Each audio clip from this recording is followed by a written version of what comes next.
Because why will it be bro, like कल को मुझे कोई बोले कि तो माउंटेन क्लाइंबिंग कर, bro I will be like मुझे फिसला के गिरा दो यार, नहीं करना है मुझको.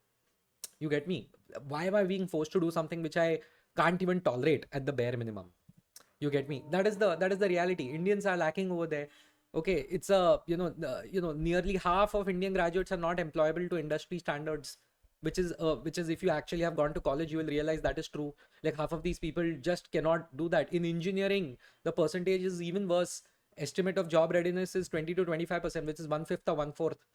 Because see, and I don't blame the kids also as much, because सुबह उठे नहीं, इंजीनियरिंग कॉलेज में डाल दिया, कहीं पे हाईवे वाईवे पे कॉलेज होगा वहां पे डाल दिया आपको. Even if you go to IIT Bombay and you don't want to do engineering, you're not going to do well, yeah. Or at least you'll do whatever you want to do, but you will be very unhappy. You'll be very unhappy, right? So that's the thing. Just 10% of the students know the cost of their courses. I mean, yeah, that's fine. मतलब वैसे भी India में loan लेने का आदत तो है नहीं जैसे बाहर के देश में.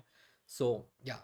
By the way, misguided careers not only waste degrees, but they also waste decades. As I said, India में एक बार आपने एक लाइन पकड़ लिया, वो लाइन पकड़ लिया, ठीक है. That is the reality.